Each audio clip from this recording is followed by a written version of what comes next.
hablaremos sobre lo que viene ocurriendo con las protestas en Estados Unidos. También sobre la crisis que golpea al sector cultural, a los artistas y a los espacios culturales en el Perú. Y tendremos una interesante charla sobre las problemáticas de género que se agudizan en la pandemia. Quédense a conocer a nuestras invitadas.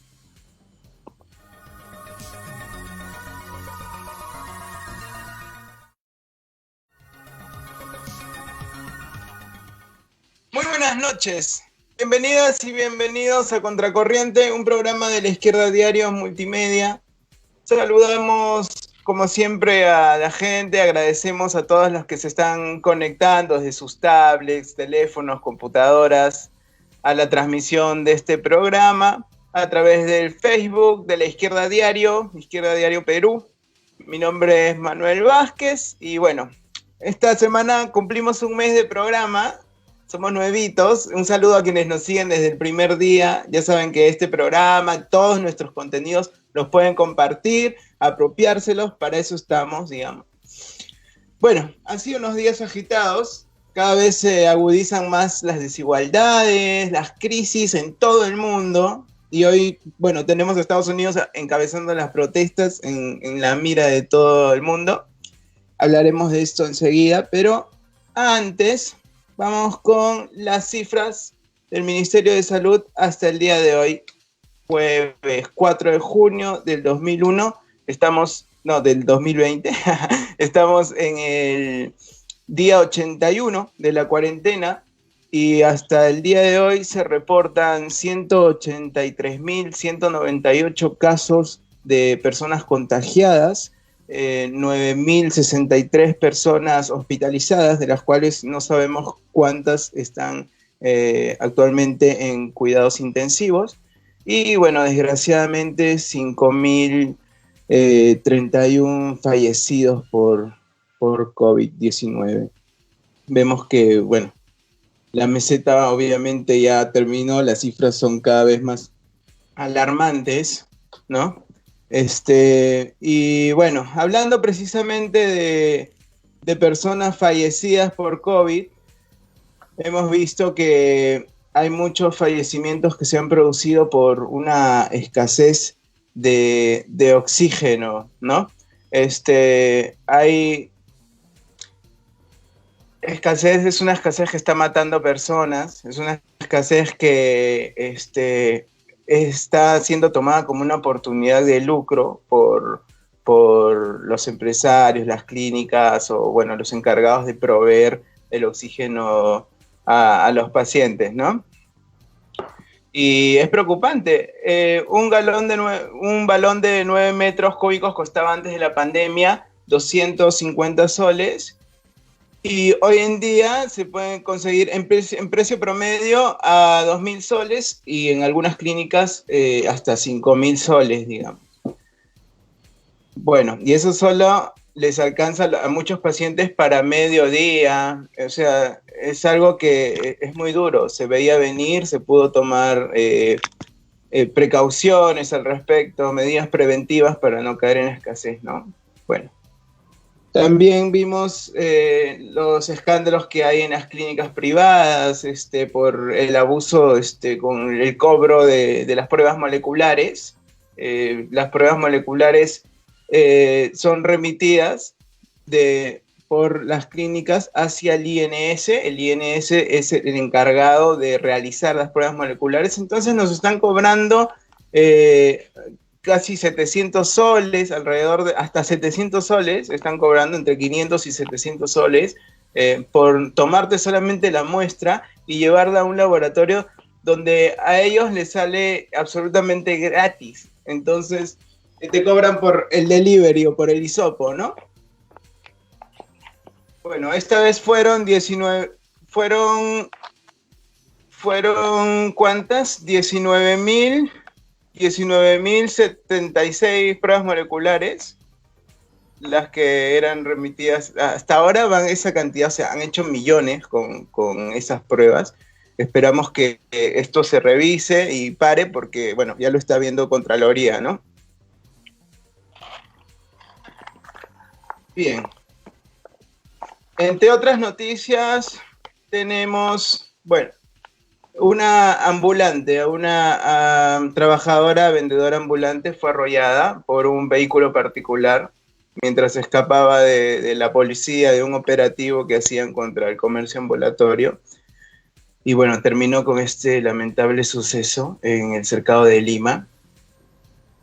Para los ambulantes, las ambulantes, bueno, la represión policial, la persecución, ha sido el pan de cada día en general, ¿no? Y ahora pues se agudiza mucho más. Entonces se les criminaliza y terminan con las restricciones por el estado de emergencia que se han incrementado, pues terminan permitiéndose abusos que terminan en situaciones críticas, como pasó con Sabina, que corría para salvarse como si estuviese cometiendo un crimen cuando es una trabajadora desempleada más que intentaba sobrevivir en esta cuarentena, ¿no? Bueno, el chofer del auto que le atropelló era un policía, por coincidencia, pero bueno, hablando precisamente un poco de lo que está pasando con la policía, que está muy presente en estas fechas. Se ha visto mucho lo que pasa en Estados Unidos, ¿no? Ya estamos en el día 10 de protestas en Estados Unidos y a mitad de semana, hace un par de días, exactamente, hace 2 días, sí, entrevistamos a una compañera de corresponsal de Left Voice en Estados Unidos. Ella es Jimena Vergara, está en Nueva York y bueno, ya nos brindó una entrevista. Vamos a pasar los videos de la entrevista que le hicimos. Lo primero que le preguntamos fue por qué desató tanta bronca y movilización el crimen de George Floyd, ¿no? ¿Qué es lo que se está expresando a nivel social? Vamos con la respuesta. El asesinato de George Floyd a manos de un policía en Minneapolis generó una bronca generalizada muy profunda en los Estados Unidos, con movilizaciones que ya van a alcanzar la semana, algunas más masivas que otras. Por ejemplo, el viernes en Minneapolis y en Atlanta se registraron movilizaciones masivas, y después el movimiento se extendió ya a por lo menos 140 ciudades, y en todas las capitales de los estados se han registrado movilizaciones también, por lo menos de miles, con una rabia enorme por el asesinato racista de George Floyd. Lo que está detrás, digamos, de esta bronca, lo que se expresa a nivel social, es un hartazgo muy profundo con el racismo institucional, con el racismo del Estado norteamericano, que en medio de la pandemia ha quedado al desnudo, ¿no? Como la comunidad afroamericana, en particular también la latina, son comunidades muy afectadas por la pandemia, por el desempleo, por la crisis económica, pero también la comunidad afroamericana es una comunidad asediada históricamente por el Estado imperialista, y eso se combina, digamos, la violencia policial racista, ¿no? Que ya se cobró la vida de George Floyd, pero también de Breonna Taylor en Kentucky y de Sean Reed en Indianápolis. Lo que expresa es que la comunidad negra está sometida a la violencia estructural racista, ¿no? Porque son sectores muy marginados,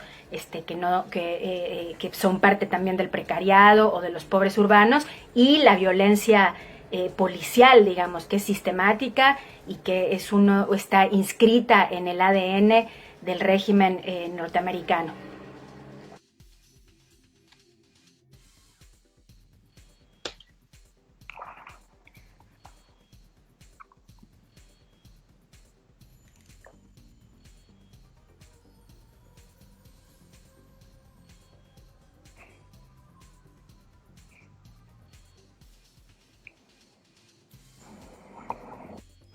Sí, vamos con la...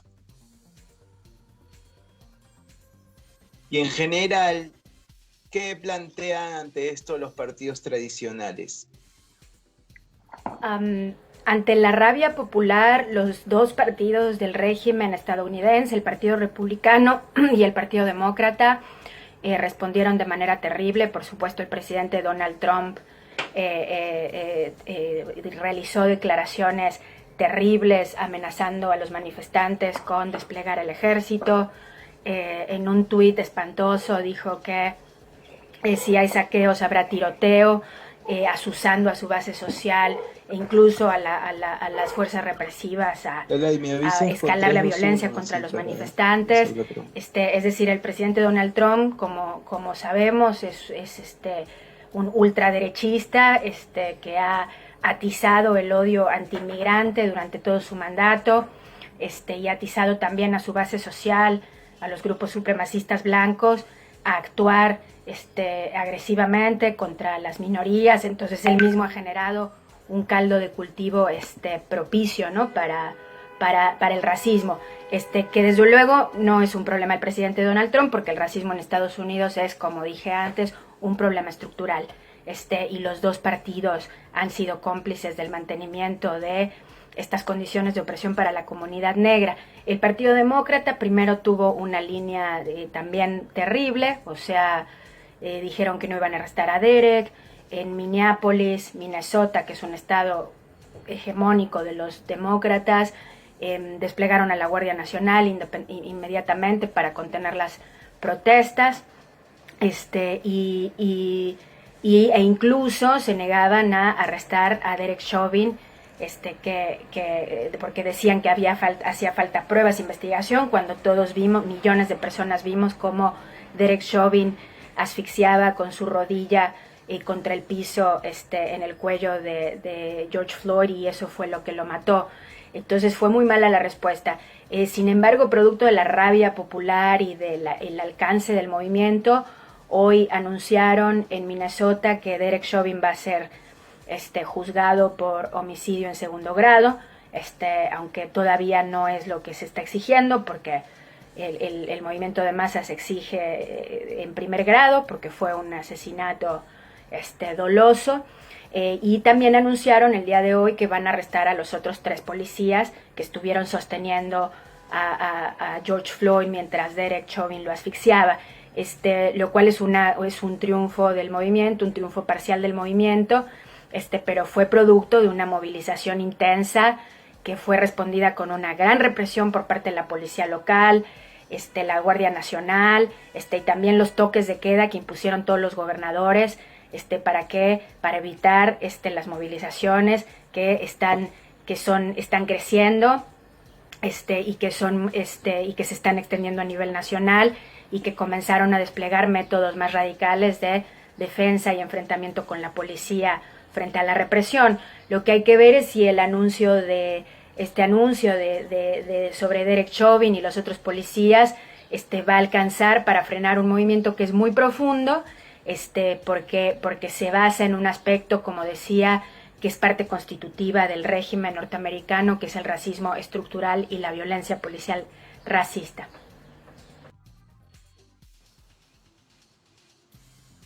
¿Y hacia dónde podría girar o evolucionar el gran movimiento de masas que está surgiendo ahora ante esta crisis?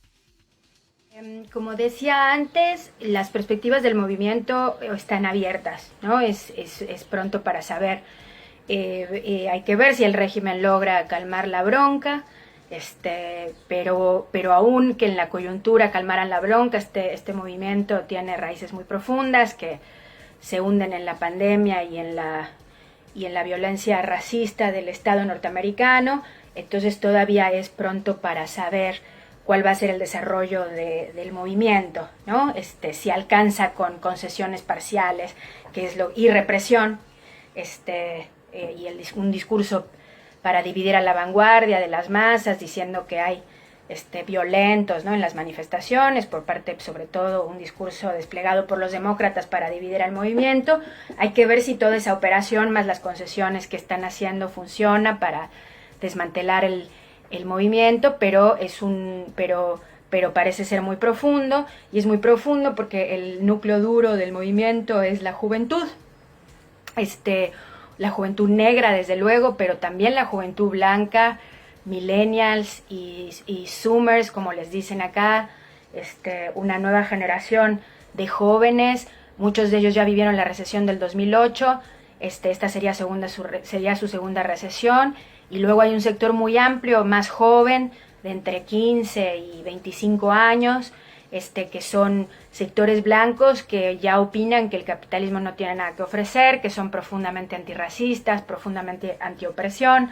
Probablemente muchos de ellos vienen de un apoyo político a Bernie Sanders, que era el candidato insurgente demócrata que no llegó a la nominación, y que no quieren votar por Joe Biden, que es el candidato demócrata del establishment. No quieren irse detrás del mal menor contra Trump y votar a un candidato que es un representante de Wall Street, el capital hegemónico y el militarismo norteamericano. Entonces, esa juventud que está actuando de manera comunal con la juventud negra en las calles, expresa, ¿no?, un fenómeno muy profundo, en una situación donde el movimiento tiene mucho apoyo de masas, aunque sea pasivo, ¿no? Hoy salió una encuesta diciendo que el 64% de la población en Estados Unidos apoya al movimiento, entonces hay mucha simpatía. Por eso no queda claro qué va a pasar. Nosotros lo que estamos planteando es, desde luego, como parte del movimiento, ¿no?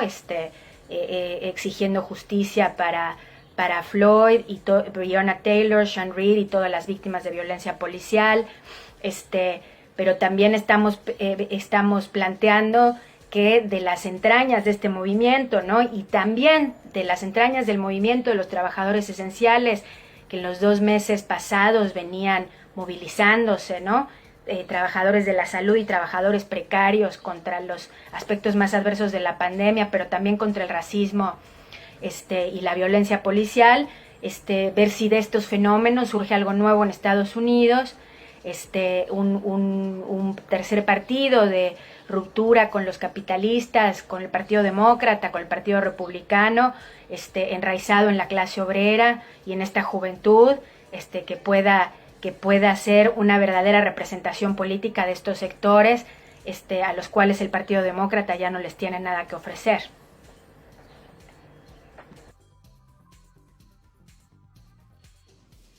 Y esta fue Jimena Vergara, corresponsal del Left Voice de Nueva York. Le mandamos un saludo y le damos las gracias por habernos concedido esta entrevista. Y bueno, vemos que la cosa está muy, muy dura allá en Estados Unidos. Hay una gran cantidad de desempleo también, de la mano con todo este fenómeno de la violencia policial, racista, ¿no? Bueno, se agudiza todo a raíz de también la crisis por la pandemia, obviamente, y estos fenómenos pueden llegar a ser una gota que rebalsó el vaso de repente, ¿no? Hoy veía que en Argentina también hubo violencia racista de parte de la policía contra indígenas de la comunidad Cuón. Es una comunidad originaria en el Chaco, en la provincia del Chaco. Vimos un video de una represión donde Jessica Calcaño, en su programa La Izquierda Diario en Argentina, dijo estas palabras que quiero leer, reflexionando un poco acerca de toda esta violencia que estamos viendo últimamente. Y dice ella: la violencia policial es el racismo y la violencia policial, el racismo y la discriminación no son hechos aislados, porque constituyen el ADN de la policía y las fuerzas represivas.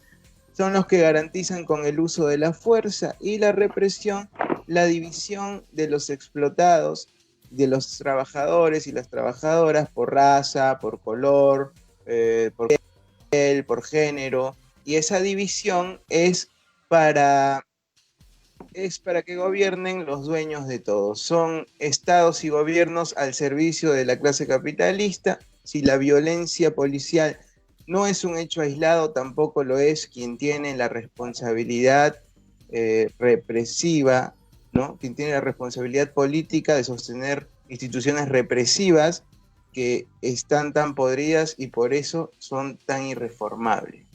Bueno, vemos que hay un problema transversal en general en el mundo que se agudiza en estos tiempos.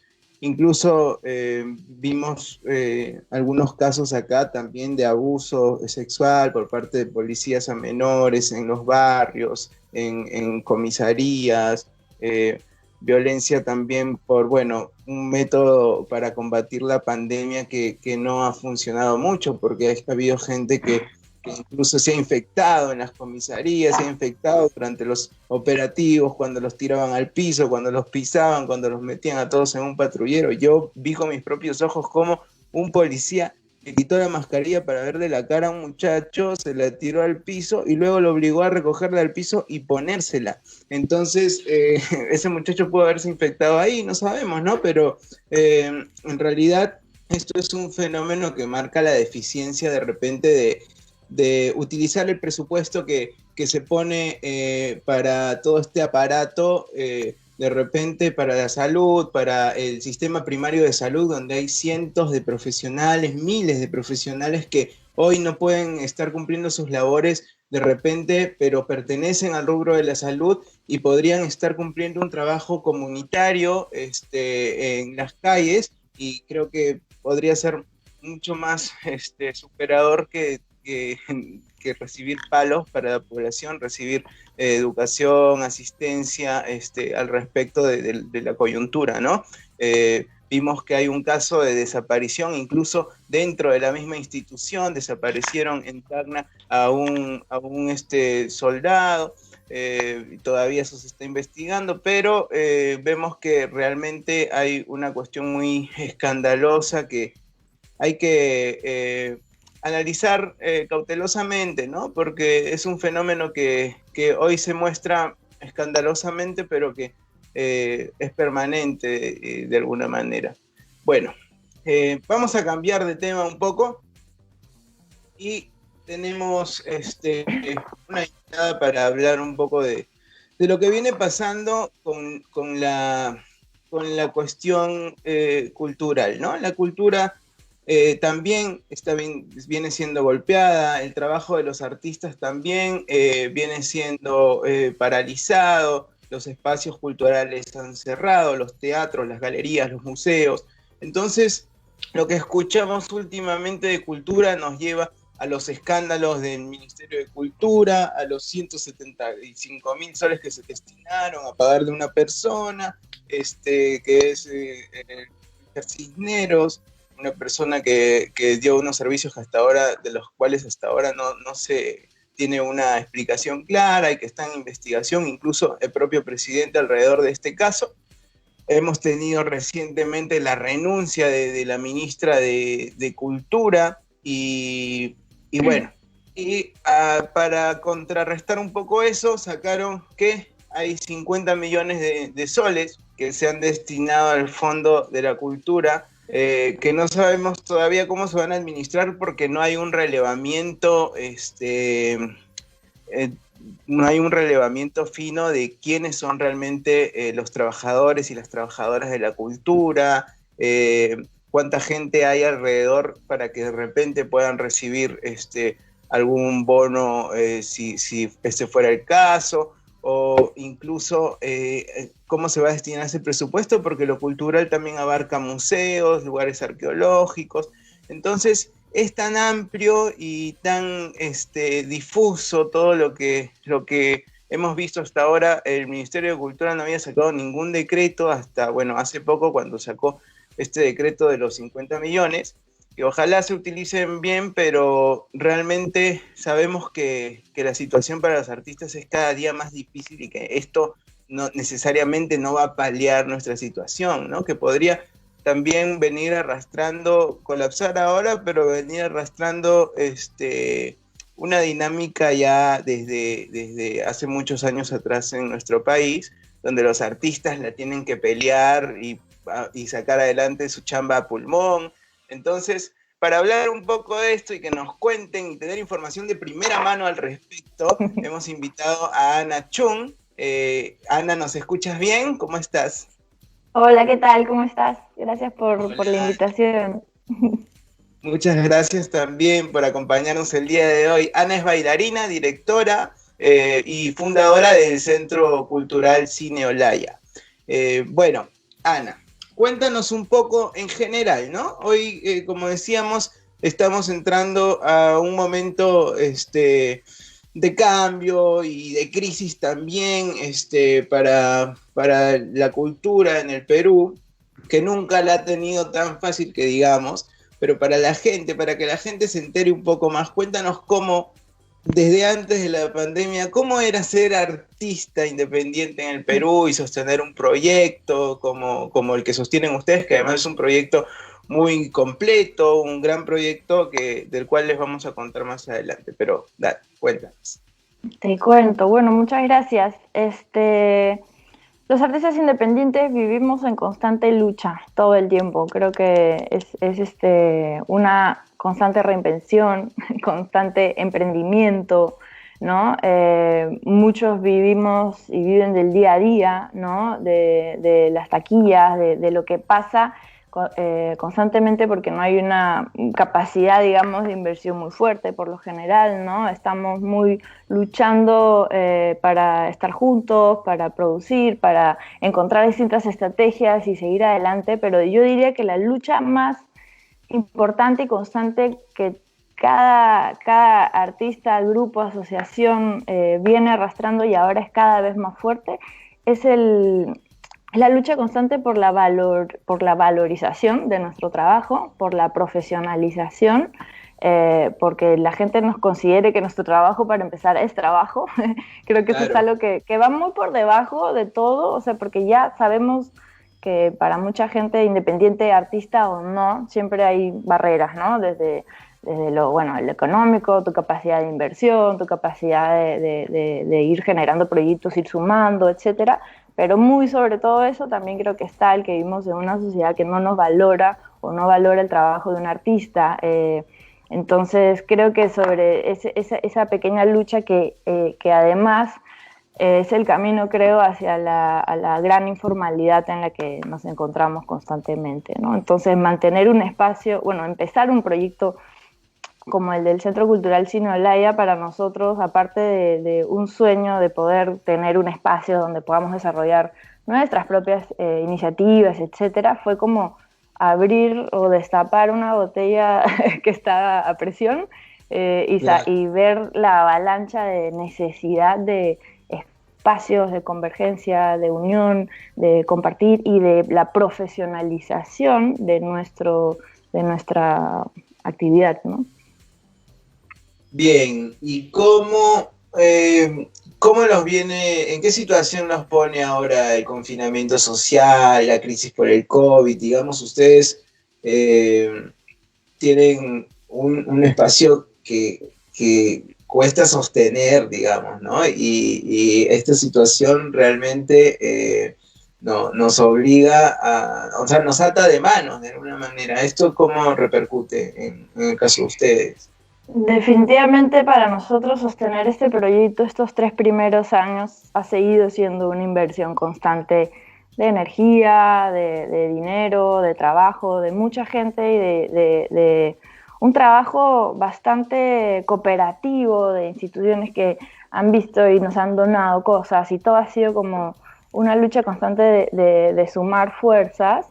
Y definitivamente el cerrar el estar ahorita en el confinamiento nos obliga a cerrar toda nuestra programación, obviamente por respeto, por necesidad, para apoyar a todo esto que está viniendo, cancelar absolutamente toda nuestra programación, muchos conciertos, eventos, la gente que trabaja para nosotros en la cafetería, en limpieza, en mantenimiento, todos están absolutamente desempleados y sin la posibilidad de poder seguir ahorita adelante. Obviamente, más allá de que estemos cerrados, eso significa que todo el tiempo que estamos cerrados igual generamos un gasto por el hecho de el local no es nuestro, ¿no? Nosotros tenemos que seguir pagando alquiler, tramitar muchas cosas y también ver cómo hacemos con los recursos que hemos ido ganando con el tiempo a nivel de estímulos, etcétera, se adaptan a esta nueva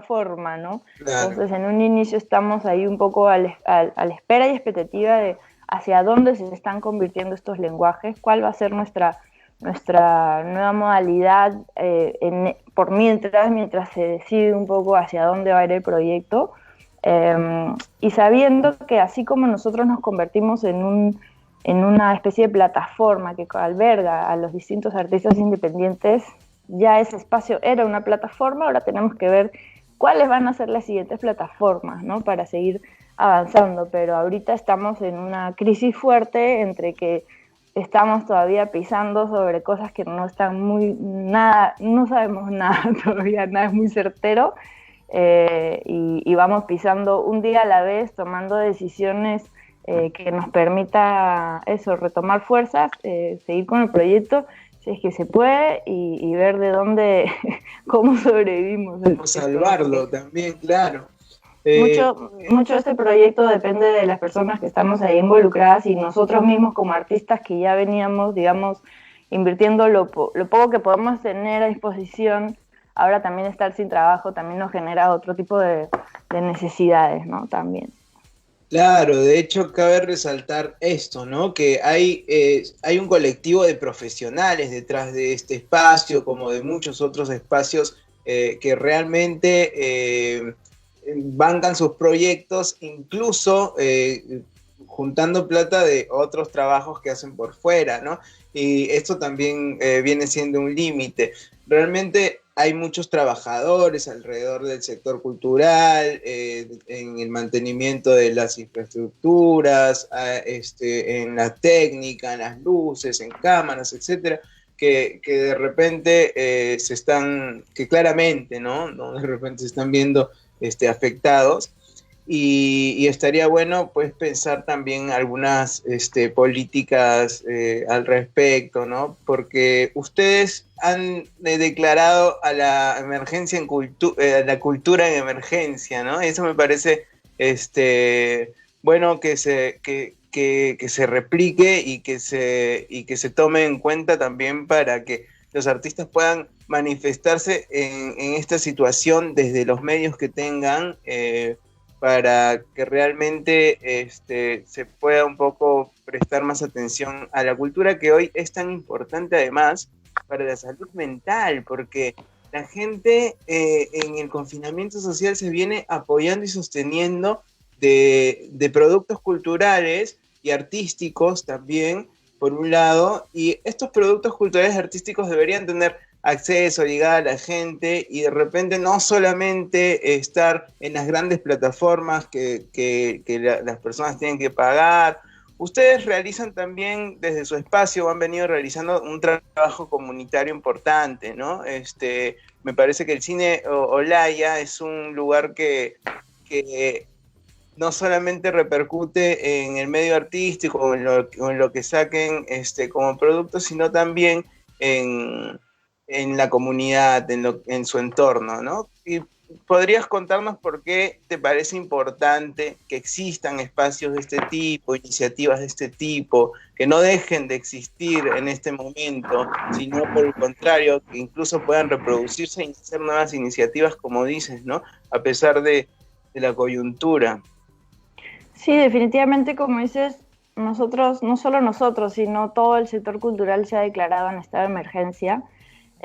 Distintas organizaciones, porque definitivamente esta coyuntura no solo nos ha hecho cerrar, sino también ha visibilizado el estado en el que se encuentran, lo poco mapeados que nos encontramos, como bien lo comentabas antes, y ¿cómo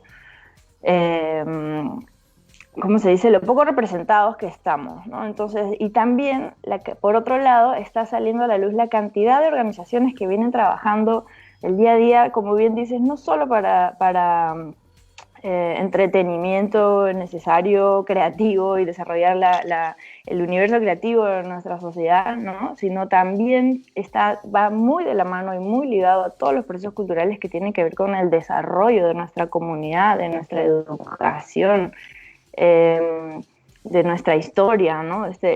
Todo este tipo de proyectos, espacios, lo que hacen es mantener viva nuestra identidad, ¿no? Desde este punto, desde estos lugares que convergen, así como nosotros, existen distintas asociaciones que trabajan desde mucho más años antes que nosotros, también 20, 30 años, 50 años, que tienen un trabajo de hormiga, incidiendo mucho en nuestra sociedad, en los lugares, que son las instituciones que probablemente lleguen más lejos, ¿no? A distintos puntos de la ciudad, alejados, descentralizados, ¿no? Entonces, ese trabajo es el que hay que seguir empujando, porque así como necesitamos desarrollar a nuestras artistas independientes, necesitamos seguir desarrollando el trabajo con el barrio, con la comunidad, y todo lo que implica el desarrollo de nuestra identidad, de nuestra cultura, de nuevo, historia, educación, ¿no? Y ahora más que vamos a tener que de alguna manera generar contenido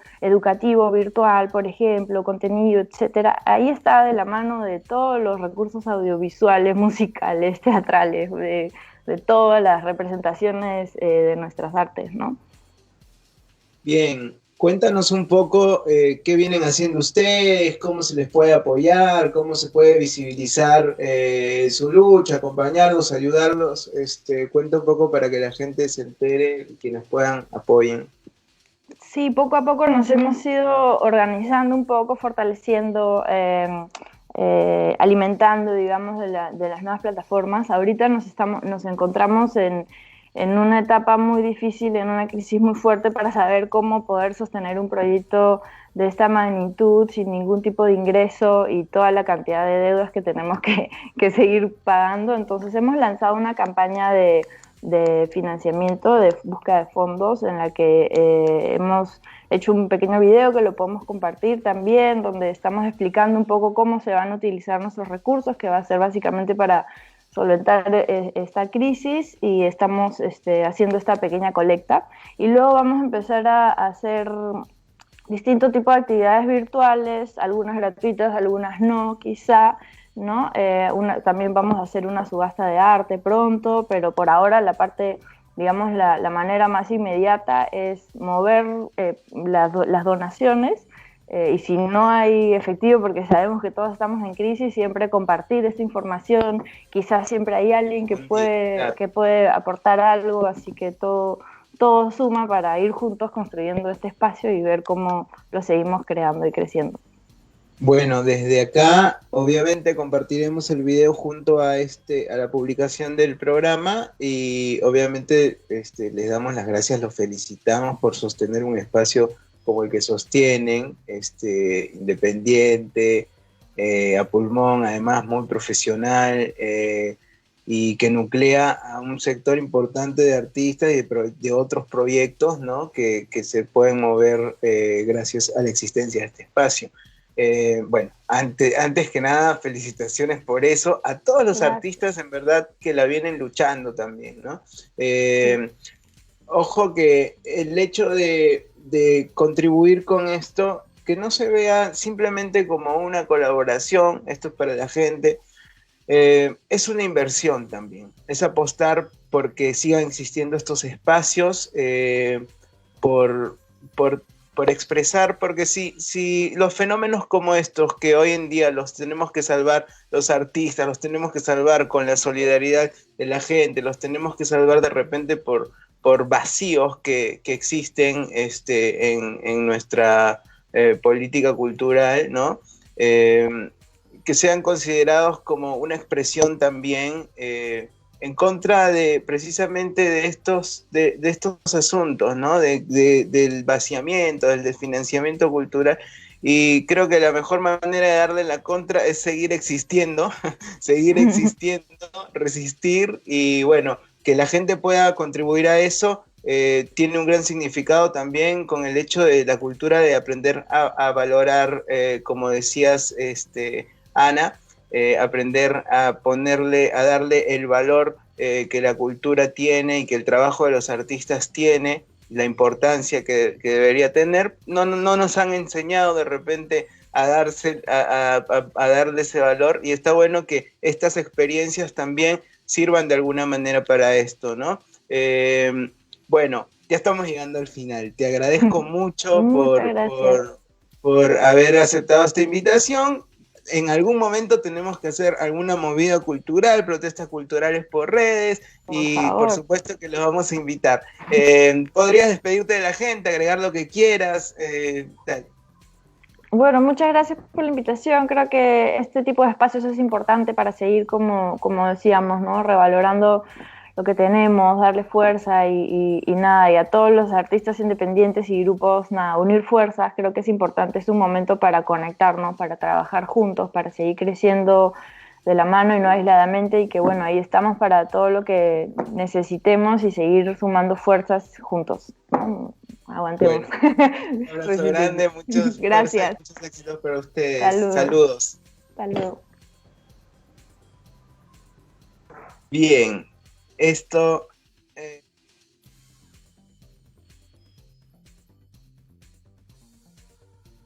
y fundadora del Centro Cultural Sinoblaya. Bueno, ahora no se olviden que podemos compartir todo este contenido, pueden difundir desde sus redes, pueden entrar a la página de laizquierdadiario.pe, donde van a encontrar muchas notas, y si buscan en YouTube La Izquierda Diario encontrarán muchísimo contenido interesante. Recién hubo un lanzamiento del multimedio renovado, con mucho contenido, muchos programas, así que síganos. Chequen el video que vamos a poner sobre La Izquierda Diario, el video que hicieron en Argentina, lo pasamos ahora y continuamos después con nuestras próximas invitadas. Vamos con el video. La Izquierda Diario Multimedia. Diario, radio y TV en todas las redes.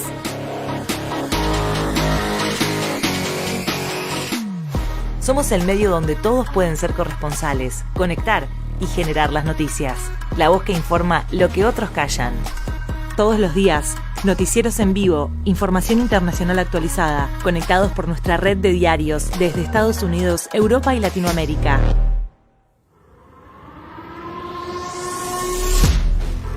Programas online semanales, radio, debates, podcast, cultura, cine, historia. Queremos recrear ideas para transformar un mundo que está al revés. Busca nuestra programación. Estamos creciendo. Participá, suscríbete, colaborá y sumate a expandir. La Izquierda Diario Multimedia.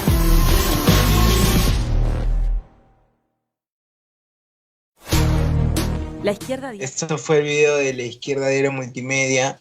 No se olviden que pueden contribuir con este proyecto también independiente para que pueda seguir llegando a todo el mundo, para que pueda seguir existiendo gracias a ustedes. Este proyecto no recibe ningún subsidio de ningún gobierno, de ningún empresario.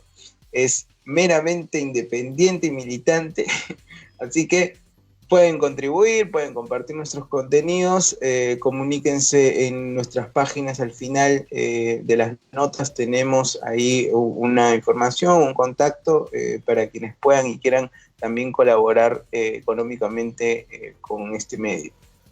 Bueno, vamos a hablar un poco de género, de los problemas que vienen atravesando las mujeres a raíz de esta crisis, ¿no? Problemas que no son nuevos, pero que podrían estar agudizándose o claramente se están agudizando.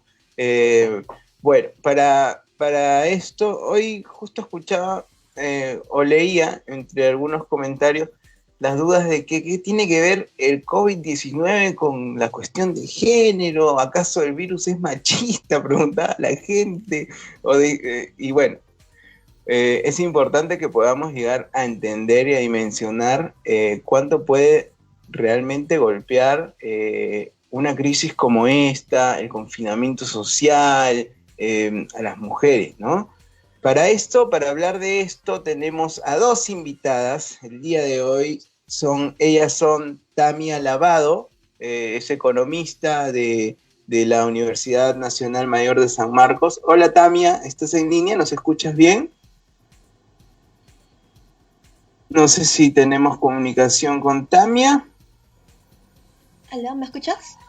Hola Tamia, te escuchamos. Hola. ¿Cómo estás? Bienvenida. Hola, buenas noches. Muchas gracias, más bien. Gracias por estar. Bien, y también nuestra otra invitada es Jo Cáceres. Ella es vocera de Pan y Rosas Chile. Hola Jo, ¿nos escuchas bien? Hola, buenas noches. Sí, los escucho bien. Qué bueno, gracias por acompañarnos.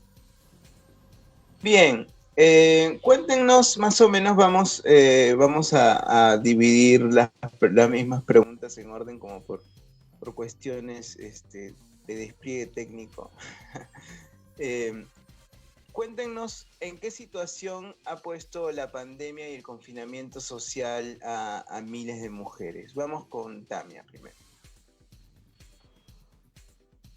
Bueno, más allá de lo que podemos ya ver en una situación cotidiana, ahora con la pandemia se han agudizado todos los problemas, ¿no? Por ejemplo, el tema de lo que es la violencia, el tema de lo que es también el empleo precario que tenían muchas mujeres, están realmente en una situación mucho peor que antes.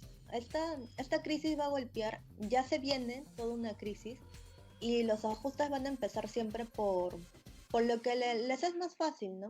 O sea, bien podrían plantear unas propuestas como, por ejemplo, que mucho se ha dicho, el impuesto a la riqueza, pero quizás les parece un poco complicado o son intereses con los cuales es más difícil. En cambio, siempre los jóvenes están en una parte muy, muy, muy complicada.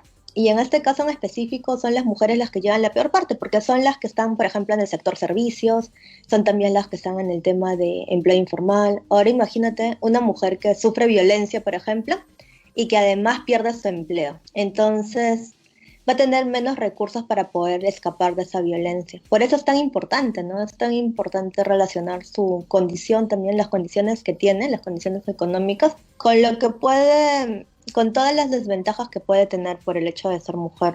Y es por eso, más que nada, no por un tema del que el virus discrimine, porque si bien se dijo que el virus era para todo, en la práctica hemos visto que no. Si tú tienes 6.000 soles para un balón, no va a ser igual a que tú estés sin nada de oxígeno, sin poder acceder a la salud. El virus no discrimina, pero las condiciones sociales en las cuales estamos, sí, ¿no? No sé, la compañera. Claro. Bien, Jo, ¿qué tienes para decirnos acerca del confinamiento social y las mujeres? ¿Qué viene pasando? ¿Cómo golpea esto? Como dice Tamia, el confinamiento como tal, efectivamente el virus no tiene una discriminación de género, pero las condiciones actuales que nos empuja hoy día esta sociedad de un sistema capitalista, sin duda nos pone a las mujeres de los sectores más precarizados en la primera línea del contagio. Si nos damos cuenta a nivel internacional, más del 70% de las mujeres, por ejemplo, que conforman el sistema o el área laboral de salud son mujeres, mujeres de la primera línea que hoy día están viviendo de alguna u otra manera el desmantelamiento de la crisis de salud a nivel internacional. El coronavirus o la pandemia deja de manera abierta que hoy la salud pública no solamente se desarrolla como un recurso donde a escasas personas pueden acceder, sino que hoy día hay una privatización de la salud a nivel internacional desde un modelo capitalista, desde un modelo neoliberal. Acá en Chile lo vemos, por ejemplo, ya estamos entrando a un colapso de la salud pública. Ya hay más de 118.000 casos de contagio de COVID en Chile y la pandemia o las distintas repercusiones que hay tienen un carácter de clase. El confinamiento o las cuarentenas, como se plantea acá en Chile, tienen también un carácter de clase. No es lo mismo aquellas que son parte de una clase de los sectores privilegiados, aquellas esposas de los grandes empresarios a nivel internacional que estén en cuarentena, a que seamos nosotros las mujeres trabajadoras, aquellas que también vivimos el teletrabajo o tenemos que estar confinadas muchas veces con nuestros hijos, muchas compañeras también que tienen que estar confinadas con sus agresores. Una cosa importante también que hemos visto, que el aumento de la violencia en al menos 2 meses que se lleva, al menos acá en Chile, el aumento de las violencias, de las denuncias como tal, han aumentado el 70%. Hoy no solamente son las consecuencias del virus, de lo que significa en términos de salud, sino que las consecuencias de clase, en ese sentido, de los problemas de la salud pública ligada a la sexualidad. Hay un informe de la OMS que plantea que van a haber cerca de 15 millones de embarazos cuando posiblemente termine este proceso de pandemia. Bueno, hace poquitos días atrás vivíamos a nivel internacional el Día de la Acción por la Salud de las Mujeres. Nuevamente queda en evidencia que los derechos que hemos luchado desde el movimiento de mujeres a nivel internacional son demandas que son completamente vigentes, necesarias.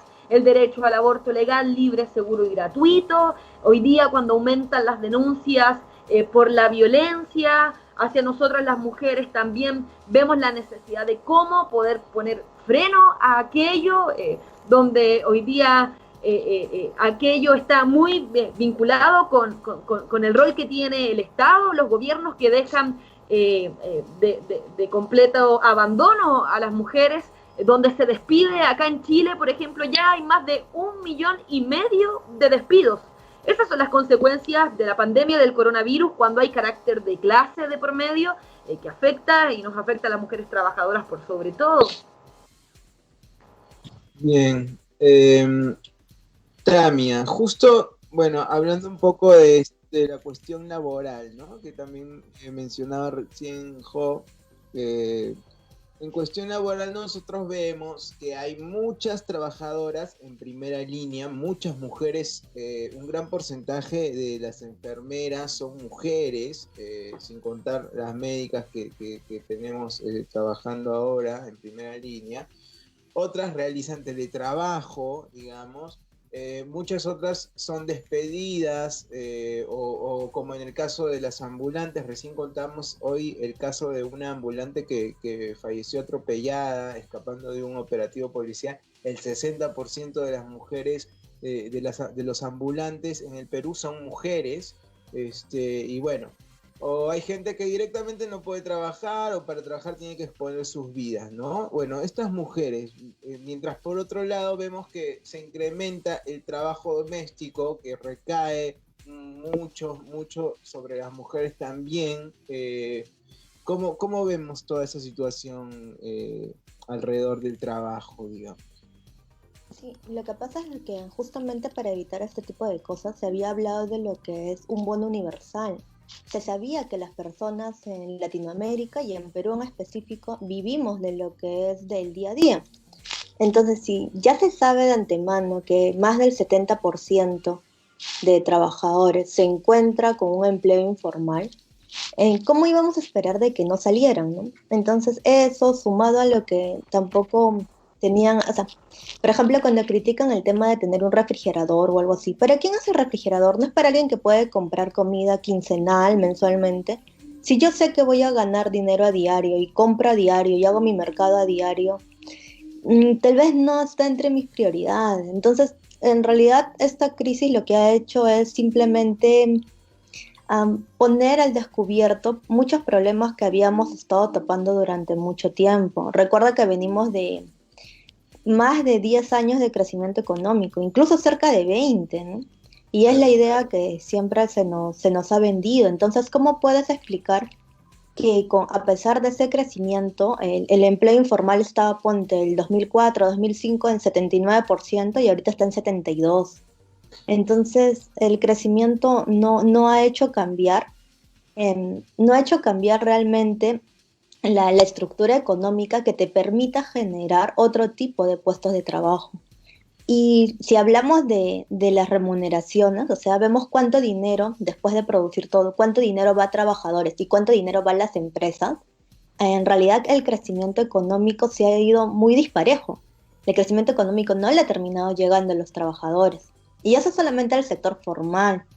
En el caso de lo que podemos ver los trabajadores informales, bueno, hay un tema, ¿no? Porque a muchos no les ha llegado el bono, entonces han empezado a salir a vender y les ha llegado la fiscalización. Entonces, ¿qué tan efectivo es un Estado que sí te manda represión y te dice de que por qué pides todo? Y han manejado un discurso de que los trabajadores informales piden todo, quieren todo gratis, sin darse cuenta que en realidad ellos no están pidiendo nada, es más, ellos están creando su propio empleo. Si tú quitaras a los trabajadores informales, ¿cuál crees que sería la tasa de desempleo en el Perú? En el Perú, el Perú y México tienen las más altas tasas de empleo informal.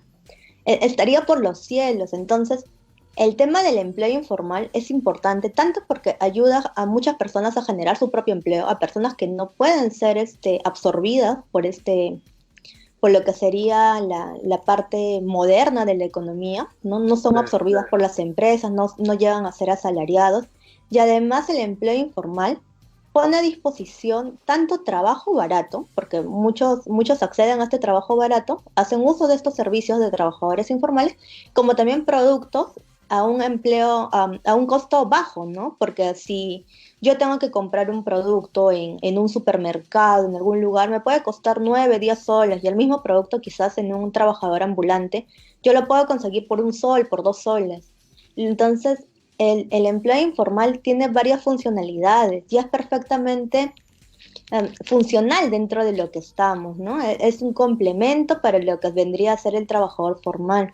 Entonces, este tema de destruir realmente no, o la lucha contra la informalidad, no parece ser algo que realmente o sea, no veo un compromiso más serio, porque el compromiso no va a ir por ir y golpear ambulantes, o peor aún, empujarlos para saber que se van corriendo cerca de una autopista y que al final terminan muriendo. Eso incluso podría calificarse como, bueno, no te imaginas, ¿no? O sea, hacer que alguien muera. O sea, la señora no murió sola, ha muerto después de una persecución, de una persecución que ya se ha visto muchas veces. Entonces, este tema realmente, ¿no? Tanto para muchas problemáticas como es tanto la pobreza, la desigualdad, y también lo que hace empleo informal, no va a partir por una represión. O sea, yo no puedo pues decirle a las personas que están en condición de pobreza, ustedes tienen que dejar de estar en esa condición, porque estás dejando de lado toda la estructura económica y el contexto social que está reproduciendo, no te ayuda. Este tema de que tanto se ha hablado de pobreza intergeneracional, ¿no? Evitar la transmisión. O sea, si tus abuelos estuvieran en condición de pobreza, tú ya no deberías, en teoría, ya no deberías estar. Pero si en realidad no tienes estas condiciones, y si al parecer todo va hacia abajo, o sea, ¿qué es lo que ha pasado? Por ejemplo, para muchos ser profesional era como por así decirlo, un respaldo de que tú ya no ibas a estar en malas condiciones. Entonces, si en esta familia logramos tener al menos un hijo o un nieto profesional, nos hemos salvado, nos hemos liberado.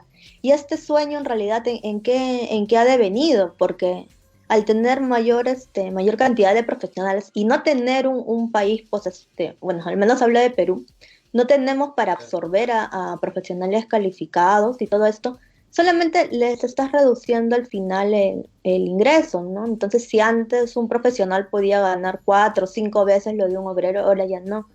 Y bueno, si vas a los asalariados que son obreros, no hay punto de comparación entre las condiciones laborales que tuvieron alguna vez en los años 60 o 70 con las condiciones laborales que tienen actualmente. Ustedes pueden ver el tema tanto por la tasa de sindicalización, como también por un tema de lo que son las condiciones en general, ¿no? Las condiciones, los salarios que se les pagan no permiten pues mantener una vida digna al menos, o algo que se pueda considerar, acorde con todo este crecimiento económico y toda la bonanza, porque esta bonanza, si bien no nos ha llegado a todos, parece que la crisis iba a llegar a todos. Qué raro, ¿no? La crisis está empezando a ajustar, y el argumento es ese, que como todos estamos en crisis, se pueden hacer varias medidas que permitan amortiguar esta crisis, ¿no? Cortando siempre por el lado más débil. Pero, o sea, si no nos hicieron partícipes de todas estas ganancias, ¿por qué tenemos que ser partícipes de tantas pérdidas ahora? Bien. Mira. Jo, ¿qué tienes para decirnos al respecto? O sea, efectivamente, cuando uno piensa en el momento actual en el que estamos viviendo y vemos el avance de la tecnología, por ejemplo, y uno incluso se pregunta que ni siquiera hay una cura, por decirlo de algún modo, del virus, podemos ver la irracionalidad que este sistema en el que vivimos hoy día nos empuja a vivir, como decía la compañera, efectivamente, quienes están en condiciones de informalidad del trabajo están enormemente más expuestos a que uno, ni el Estado se haga responsable ni cargo de cuestiones básicas y mínimas de ser trabajador.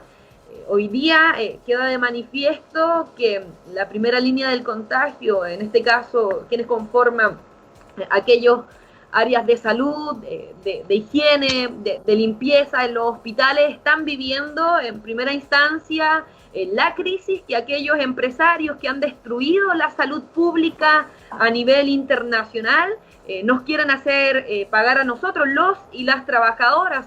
Eso es una cuestión relevante, porque efectivamente se siguen profundizando en sus bolsillos los grandes cantidades de dinero de las empresas que siguen lucrando, incluso aumentando los precios de la comida, aumentando los precios de cuestiones básicas para poder llevar una situación en la que estamos viviendo de crisis sanitaria a nivel internacional.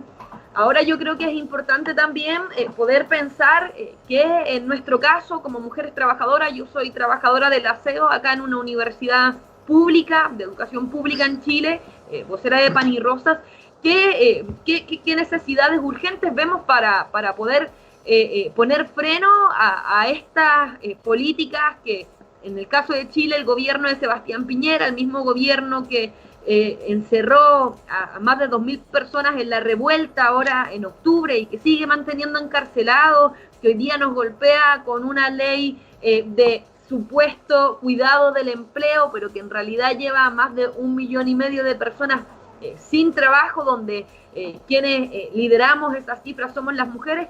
¿Qué es lo que también planteamos nosotros para poder frenar aquellos ataques? Yo creo que es muy importante pensar, por ejemplo, desde lo que significa el peligro o el permanente exposición a la violencia, cómo hoy día el Estado necesariamente se puede hacer responsable, garantizando, por un lado, atención médica en cuanto a los métodos de salud anticonceptivos. Delante yo les planteaba, hay un estudio que abre la posibilidad de 15 millones de embarazos no deseados en este proceso, como las compañeras, las mujeres que se ven expuestas a la violencia, necesariamente también pueden acceder a viviendas donde hoy día sean los propios empresarios dueños de esas grandes empresas de vivienda, hipotecarios que puedan, a partir de impuestos, garantizar el Estado las viviendas para aquellas que se exponen a estar cotidianamente expuestas a aquella. ¿Cómo ponemos freno a los despidos que se aumentan? Hoy día, como decía la compañera, se habla de un sentido de unidad contra un virus a nivel internacional, pero esa unidad hoy día la están teniendo los empresarios para cargar la crisis sobre nosotros, sobre los sectores más precarizados en ese aspecto. La unidad que tenemos que buscar realizar quienes somos trabajadoras, quienes nos organizamos, quienes hemos visto la fuerza y la potencialidad del movimiento de mujeres, es precisamente poder unificar lo que significa el movimiento de mujeres también con las demandas de los y las trabajadoras, de los estudiantes. Acá en Chile estamos levantando una importante experiencia desde las trabajadoras de la salud del Hospital Barros Luco, con un comité de coordinación donde hay pobladores, estudiantes, trabajadores, lo mismo en Antofagasta, donde buscamos efectivamente buscar a través de demandas básicas que nos unifican un programa para poner freno a estos ataques, también una manera de organizarnos, porque la burguesía a nivel internacional también se coordina para atacarnos, y en ese sentido estamos interpelados, a pesar de lo difícil del contexto que estamos viviendo, para poder dar nosotros respuesta a aquello, y es lo que nosotros también levantamos desde Pan y Rosa, en este caso, desde donde yo hoy día estoy siendo invitada también al programa de la Izquierda Diario de ustedes en Perú. Excelente, exactamente, Jo, tienes toda la razón. Bueno, para ir terminando, vamos a hablar un poco de qué pasa también con la salud sexual y reproductiva, ¿no? Tú mencionaste un par de datos sobre los embarazos, ¿no? Un dato sobre los embarazos, pero bueno, hoy que tenemos además el sistema de salud colapsado, los hospitales y los centros de salud colapsados. ¿Cómo repercute esta situación en la salud sexual y reproductiva? Tamia, tienes la palabra. Sí, bueno, es más que nada por este corte de suministros también, ¿no? En todos los países están cerrados y además los hospitales solamente están atendiendo casos con el virus, casos de contagiados. Y es algo que nunca o sea, que no se tuvo una previsión justamente por esto, por la falta de importancia, por cómo se le ha restado importancia a todo lo que es el tema de salud sexual. Bueno, yo sé que en muchos países la lucha por los derechos de las mujeres está bastante fuerte. Aquí, sin embargo, tenemos una gran barrera con todo lo que es el tema religioso, con lo que es el tema de las iglesias, que, Claro. bueno, hablar de decidir sobre tu cuerpo es prácticamente imposible, pero más Claro. allá de eso está el hecho de que esto ha repercutido también en lo que son las políticas del Estado. Las políticas del Estado no han priorizado y eso se puede ver porque las tasas de embarazos no deseados son bastante altas en Perú. Ponte la mediana, o sea, la edad en la cual las mujeres tienen hijos, la mitad de las mujeres ya tienen hijos a los 22 años en Perú. En lo que es regiones de sierra o selva, por ejemplo, tenemos de que la edad de embarazo es una edad bastante, en la selva está en promedio 18 años, entonces las mujeres se embarazan muy pronto. Y si aparte de eso le agregamos todo lo que es el tema de las agresiones físicas, agresiones sexuales, estamos hablando de condiciones muy, muy precarias. Y a todo eso todavía se le agregan lo que son las condiciones económicas, ¿no? Por eso cuando se pide incluso el derecho de decidir sobre tu cuerpo, es porque también, ¿por qué tú no quisieras traer? O sea, ¿a quién le gustaría en todo caso dejar de tener o sea, ¿cómo explicarte? ¿Quién puede voluntariamente o por diversión interrumpir un embarazo? Absolutamente nadie, pero son las condiciones, ¿no? Claro, un Que una aborto vez que traes un no es hijo, una experiencia grata para ninguna mujer, ¿no? que es algo de lo que mucha gente lo ha tomado a la burla, es verdad, lo ha tomado no es un método como si fuera, anticonceptivo, bien. como si buscáramos eso de alguna forma, pero decidir sobre tu cuerpo no es para nada eso. Entonces, vamos a este hecho de que se ha dejado tan de lado que ahorita no está planeado, al menos yo no he visto que tenga un plan, y de lo que es cuidado de niños, mucho menos aún, ¿no? Eso es algo que tampoco, o sea, no tenemos un sistema de cuidados, nunca hemos hablado de qué es lo que pasa con las mujeres una vez que tienen hijos, y de lo que va a pasar ahorita que se están enfrentando al trabajo remunerado, al trabajo doméstico, al cuidado de niños y también a lo que es el cuidado de enfermos. Recuerda que ya estamos llegando a los 200.000 contagiados. No todos están en hospitales. ¿Qué pasa con todos los enfermos contagiados que están en sus hogares? ¿Quién cuida de ellos? ¿Quién cuida de las personas? Entonces, si bien todo esto ha servido para darnos cuenta de cuánto trabajo se hace en casa, ¿no? Yo creo que no ha sido lo suficientemente fuerte como para poner por ejemplo, en una agenda más amplia. Y creo que nos ha faltado, o sea, haciendo una autocrítica aquí en el país, poner quizás una voz más fuerte, tanto por lo que es el impuesto a la riqueza, como por lo que es el tema de género, y que a estas alturas o sea, no es posible que tengamos todavía dudas de cuáles son las desventajas a las cuales se enfrentan las mujeres con esta carga. Y afecta absolutamente a todas, ¿no? En el tema académico también, porque ponte las profesoras, las académicas, no tienen la misma publicación que los hombres. En el tema de lo que podría ser las mujeres que hacen teletrabajos, porque tienen que compartir su espacio con ese triple trabajo, como te digo, ¿no? El trabajo remunerado, doméstico y de niños, y pues la mayor parte de mujeres, que son justamente las que tienen este empleo informal, le tiene mucho peor. Y si a eso le agregas que, por ejemplo, en el Perú tenemos cifras escandalosas para ser un país con tanto crecimiento, como por ejemplo lo que es acceso al agua, ¿no? ¿Te acuerdas del reportaje que le hicieron? Que en Perú hay 1 millón de personas que no tienen acceso al agua. Ahora imagínate tener que cocinar si no tienes acceso al agua. O sea, tienes que llevar tu agua, esperar que llegue el agua, todo eso le suma minutos, le suma horas de trabajo doméstico, que sobre todo caen las mujeres, que tienen que, o sea, vivir sin agua es bastante complicado y te toma bastante tiempo también. Y ahorita una crisis sanitaria es mucho peor, o sea, no me imagino los niveles que se pueden estar viviendo realmente de... Estás expuesta a la violencia si sales a vender, estás expuesta al contagio. Realmente es algo que atenta a tu vida. Y si es, o sea, vemos también que eso es el tema de los trabajadores informales. Y si vas al tema de los formales, tampoco es que los formales se hayan salvado, por así decirlo, ¿no? Por ejemplo, todas las trabajadoras que han tenido que ir o que han estado yendo a atender en farmacias, a atender en supermercados, Sí. son también personas que han ido y que no se les ha brindado pues la seguridad ni un bono. O sea, es posible que tú tengas que ir a la farmacia o al supermercado en bus exponiéndote y que no te den...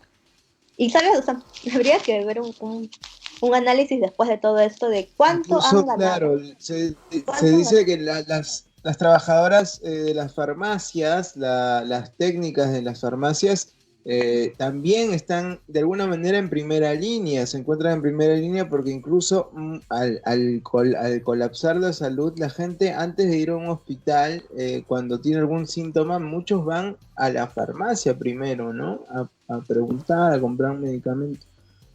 Es que ahí va el tema de distribución, ¿no? Claro, ¿cuánto han ganado estas empresas que les han permitido? O sea, mientras que tú como trabajadora ambulante no tenías permiso de salir a vender, los supermercados, Totus, Plaza Vea, todos los demás han tenido el permiso de continuar operando. Y, o sea, no creo pues que la alta gerencia haya continuado yendo a su centro de labores, pero los trabajadores que están en caja, los que están reponiendo, ellos sí han continuado yendo al centro de labores. Y los de farmacia también, entonces ahí puedes ver una Sí, y hay desigualdad. muchos casos de gente infectada precisamente ahí también, trabajadoras, ¿no? Bueno, cuéntanos cómo ves tú la situación con la salud sexual y reproductiva en este momento. Hoy sin duda la problemática que abre la salud reproductiva y sexual queda también como un problema completamente vigente. Hoy día el Estado no se hace responsable siquiera con lo que significan las cuestiones básicas de elementos de prevención de embarazo, sobre todo cuando es parte de los sectores más precarizados. Hoy, al calor de lo que significa el aumento del contagio del coronavirus, también existe la posibilidad del aumento de casos de violencia sexual, casos de embarazos no deseados. Hoy día el confinamiento nos empuja a aquello, la demanda del aborto legal, libre, seguro y gratuito que hemos puesto en las calles durante los últimos años desde el movimiento de mujeres, es una demanda que sigue sin duda como una cuestión importante porque es un problema de salud pública, el aborto hoy día, no solamente en Chile, sino que a nivel internacional, que también tiene un carácter de clase. En ese sentido, no es lo mismo abortar cuando se es parte de los sectores más acomodados o cuando se es parte de los sectores más precarizados acá en Chile, y me imagino quizá se repite esta situación en otros países. Las mujeres de los sectores más acomodados tienen la posibilidad de viajar a otros lugares, familiares que son profesionales de la salud que también acceden a realizar aquellas interrupciones del embarazo a esas mujeres. Nosotros nos exponemos a estar encarceladas, a tener un cuestionamiento moral, sobre todo de la iglesia, pero también entendemos, quienes al menos somos parte de Pan y Rosas, que la decisión de querer ser madre o no es una decisión propia, es una decisión que nosotros al menos ponemos como problemática, por sobre todo no porque si se quiere o no ser mamá. Yo soy mamá de un niño de 12 años, me gusta hacerlo, pero también uno se cuestiona en ese sentido cuáles son las condiciones que hoy día existen para ser mamá, con sueldos completamente precarios que ni siquiera puedes llegar a fin de mes, con condiciones donde hoy día se expone de alguna u otra manera a una sobrecarga laboral, a una opresión de manera permanente, es la pega, es llegar a la casa, distintas labores que ni siquiera son valorizadas, por decirlo de algún modo, y no solamente es la cuestión completamente legítima y reivindicativa de decidir sobre nuestros cuerpos, sino que en qué condiciones hoy día se es madre.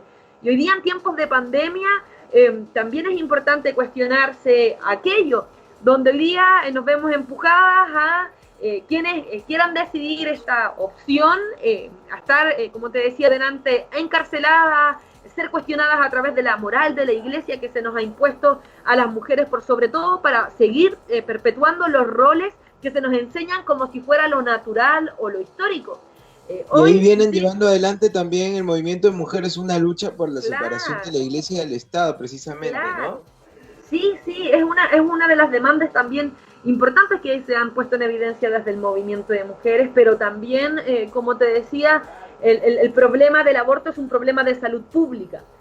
No necesariamente tienes que estar de acuerdo por querer interrumpir el embarazo para entender que esto es una problemática, te guste o no, que se evidencia, que hay miles y miles de muertes, que te empujan también a abortos clandestinos, porque se hace un negocio tremendo, una realidad, que independiente de si estés o no por la opción del aborto, y que ahora se profundiza mucho más en la pandemia, con el confinamiento, y donde hoy día los hospitales, con una crisis de la salud pública, están sobrepasadas por el contagio del coronavirus, y hay un desentendimiento de los estados brutal con el aspecto de la salud sexual, más aún, sobre todo de los sectores de la disidencia sexual, no solamente de nosotros, las mujeres, de todos los cuerpos gestantes. Hay un abandono profundísimo, sobre todo hoy.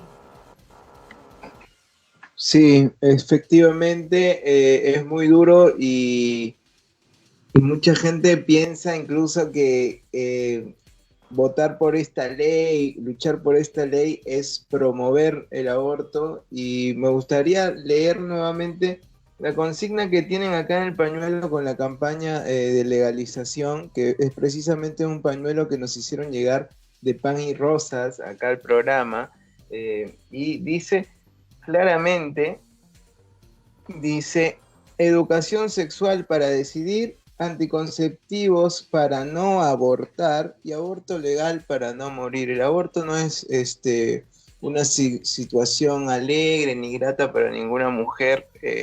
Efectivamente es una salida de emergencia, ¿no? Y bueno, está muy bueno debatir esto por fuera de la cuestión metafísica o de creencias religiosas, y verlo exactamente como un problema de salud, que es lo que es. Nadie va a obligar a una madre que quiere tener un hijo a no tenerlo. De la misma forma, no está bueno obligar a ser mamá a alguien que no puede de repente, ¿no? Bien, hemos llegado al final. Muchísimas gracias por participar.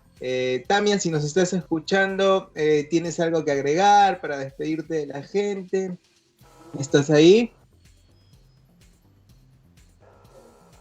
A ver, no sé si tenemos contacto con Tamia. ¿Puedes ir agregando algo, Jo? Bien, ¿tenemos a Tamia ahí en línea?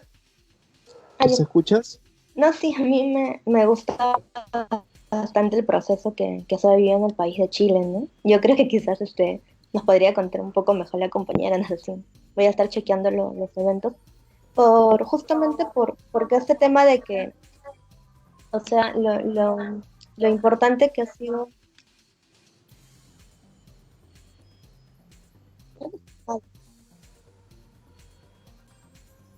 ¿Suena algo? Perdón. Bien, sí, ahora sí te escuchamos también. No, para este tema de cómo se cuenta también la historia, ¿no? De que en la historia te dicen, por ejemplo, en tal gobierno ha pasado esto, y ahora dirán pues que en el gobierno de Piñera hubo un debate sobre las nuevas normas laborales o sobre quizás una posible asamblea constituyente, ¿no? Y esa es una forma incorrecta de contarlo, creo yo, ¿no? Y va a ser muy importante también eso, ¿no? Y de igual forma ha pasado aquí en el Perú. Y si insisto con esto es porque todas las condiciones laborales que tenemos actualmente son completamente legales y están protegidas por la Constitución que se hizo en el régimen fujimorista. Entonces, este cambio de leyes que ha legalizado todas estas condiciones precarias y que se dio en los 90, fue una constitución hecha a medida y que destruyó la constitución pasada, que fue hecha en asamblea constituyente y que fue hecha a pedido de trabajadores, que tanto esfuerzo les costó y que fueron prácticamente 100 años, ¿no? 100 años de lucha de trabajadores, desde las 8 horas a condiciones dignas, y que fueron destruidas en los 90 y de la cual no nos hemos recuperado. Y nunca olvidemos eso, que las formas del sueldo y las condiciones en las cuales trabajamos actualmente son completamente legales, sin horas extras, sin, por ejemplo, una restricción del tiempo. Puedes trabajar más de un turno en un mismo día, te pueden hacer rotar para que estés una semana en la mañana, una semana en la noche, una semana en la tarde, en qué momento vas a estudiar, en qué momento vas a hacer otras actividades. Todo esto es completamente legal, ¿no? Bueno, ese era mi cierre. Muchas gracias, María, que ya le acompañé. Muchísimas gracias por acompañarnos, Tamia. Bueno, Jo, cuéntanos, para cerrar. No, yo en realidad agradecer la invitación. Creo que es importante que estos debates puedan ser de manera abierta. Nosotros estamos desde Pan y Rosas levantando estas iniciativas también a nivel internacional, y quiero dejar también la invitación a que quienes nos ven puedan seguir conectándose a través de La Izquierda Diario. La Izquierda Diario es un medio de comunicación que levantamos en distintos países, trabajadores, estudiantes y pobladores, para efectivamente mostrar allí lo que la prensa muchas veces esconde, a aquellos medios de comunicación tradicionales que están ligados a los grandes empresarios también, para poder ser una voz independiente, que ponga al centro nuestros objetivos y nuestros intereses, la verdad. Eso yo quería decir, agradecer la instancia y muchas gracias. Muchísimas gracias, Jo, por acompañarnos, y un saludo para Pan y Rosas en Chile, para las compañías de Pan y Rosas en Chile. Bueno, estamos llegando al final del programa. Nuestras invitadas de este bloque fueron Tamia Lavado, economista de la Universidad Nacional Mayor de San Marcos, y Jo Cáceres, ella es vocera de Pan y Rosas en Chile. Les damos las gracias por acompañarnos. Bueno, para ir cerrando, no se olviden de compartir nuestros contenidos. Estamos en www.laizquierdadiario.pe y en Facebook nos encuentran como La Izquierda Diario Perú. Bueno, un abrazo grande para toda la gente que se ha conectado el día de hoy. Ha estado muy interesante la charla con nuestras invitadas y bueno, no se olviden que la salud es un derecho, que la cultura y el arte son un derecho y hay que defenderlos. Bueno, conmigo será hasta la próxima semana, ya está haciendo frío, hay que cuidarnos más que nunca y chao. La Izquierda Diario Multimedia. Diario, radio y TV en todas las redes.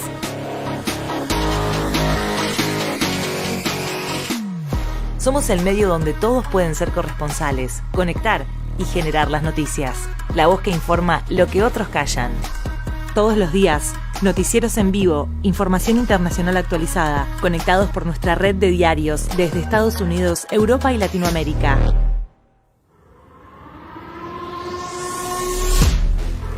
Programas online semanales, radio, debates, podcast, cultura, cine, historia.